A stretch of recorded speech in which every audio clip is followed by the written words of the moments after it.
आज मैं श्रीमद् भागवत पुराण के दूसरा स्कंद के 7वां अध्याय पढ़ने जा रही हूँ।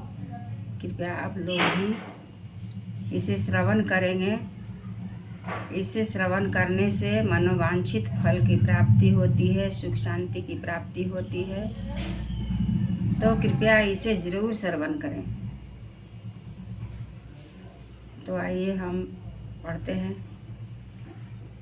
ओम नमो भगवते वासुदेवाय। ओम नमो भगवते वासुदेवाय। ओम नमो भगवते वासुदेवाय। ओम नमो भगवते वासुदेवाय। ओम नमो भगवते वासुदेवाय। एक बार बोले कृष्ण भगवान की जय। जिस समय झुंड के झुंड दैत्य पृथ्वी को रौंद डालेंगे, उस समय उसका भार उतारने के लिए भगवान अपने सफेद और काले केश से बलराम और श्री कृष्ण के रूप में कलावतार ग्रहण करेंगे। केशों के अवतार कहने का अभिप्राय यह है कि पृथ्वी का भार उतारने के लिए तो भगवान एक केश ही काफ़ी है। इसके अतिरिक्त श्री बलराम जी और श्री कृष्ण जी के वर्णों की सूचना देने के लिए भी उन्हें क्रमशः सफ़ेद और काले केशों का अवतार कहा गया है। वस्तुतः श्री कृष्ण तो पूर्ण पुरुष स्वयं भगवान हैं। कृष्णस्तु भगवान स्वयं। वे अपनी महिमा को प्रकट करने वाले इतने अद्भुत चरित्र करेंगे कि संसार के मनुष्य उनकी लीलाओं का रहस्य बिल्कुल नहीं समझ सकेंगे। बचपन में ही पुतना के प्राण हर लेना, 3 महीने की अवस्था में पैर उछालकर बड़ा भारी छकरा उलट देना और घुटनों के बल चलते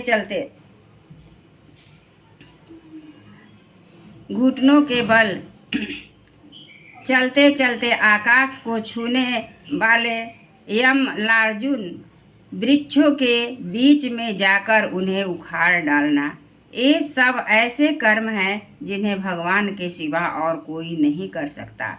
जब कलिया नाग ने के विषय में विष से दूषित हुआ जमुना जल पीकर बछड़े और गोप बालक मर जाएंगे, तब वे अपनी सुधामयी कृपा दृष्टि की वर्षा से ही उन्हें जीवित कर देंगे और जमुना जल को शुद्ध करने के लिए वे उसमें विहार करेंगे तथा विष की शक्ति से जीव लपलपाते हुए कलिया नाग को वहां से निकाल देंगे। उसी दिन रात को जब सब लोग वही जमुना तट पर सो जाएंगे और दावाग्नि से आसपास का मुंज का वन चारों ओर से जलने लगेगा, तब बलराम जी के साथ वे प्राण संकट में पड़े हुए ब्रजवासियों को उनकी आंखें बंद कराकर उस अग्नि से बचा लेंगे। उनकी यह लीला भी अलौकिक ही है। उनकी शक्ति वास्तव में औचित्य है। उनकी माता उन्हें बांधने के लिए जो रस्सी लाएगी वही उनके उदर में पूरी नहीं पड़ेगी तो 2 अंगुल छोटी हो जाएगी। या जहाँ भाई लेते समय तथा जम्हाई लेते समय श्री कृष्ण के मुख में 14 भुवन देखकर पहले तो यशोदा भयभीत हो जाएंगी, परंतु फिर वे संभल जाएंगी। नंद बाबा को अजगर के भय से और वरुण के पास से छुड़ाएंगे। मैं दानव का पुत्र व्योमसूर जब गोप बालों को पहाड़ की गुफाओं में बंद कर देगा, तब वे उन्हें भी वहां से बचा लाएंगे। गोकुल के लोगों को जो दिन भर तो काम धंधों में व्याकुल रहते हैं और रात को अत्यंत थक कर सो जाते हैं, साधना हीन होने पर भी वे अपने परम धाम में जाएंगे।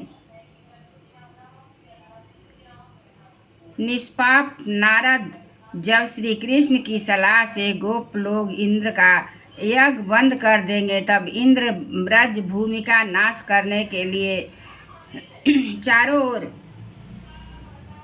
से मूसलाधार वर्षा करने लगेंगे।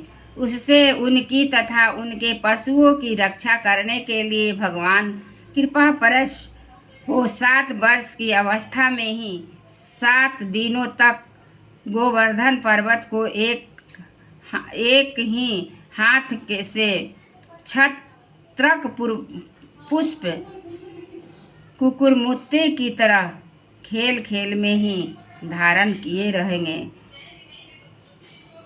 वृंदावन में विहार करते हुए रास करने की इच्छा से वे रात के समय, जब चंद्रमा के उज्जवल चांदनी चारों ओर छिटक रही होगी, अपनी बांसुरी पर मधुर संगीत की लंबी तान छेड़ेंगे।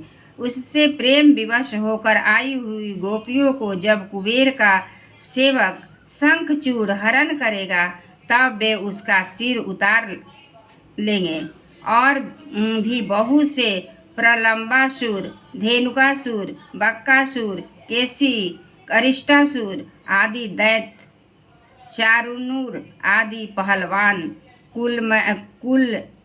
कुबलया पीढ़ हाथी, कंस, कालयवन, भौमासुर, मिथ्या वासुदेव, साल्व, द्विद बानर, बलवल, दंतवक्त, राजा नर, नग्नजीत के 7 बैल, संबासुर, विदुरथ और रुक्मी तथा कंबोज, मत्स्य, क्रूर, केकय और सृंजय आदि देशों के राजा लोग एवं जो भी योद्धा धनुष धारण करके युद्ध के मैदान में सामने आएंगे, वे सब बलराम, भीमसेन और अर्जुन आदि नामों की आड़ में स्वयं भगवान के द्वारा मारे जाएंगे, उन्हीं के धाम में चले जाएंगे।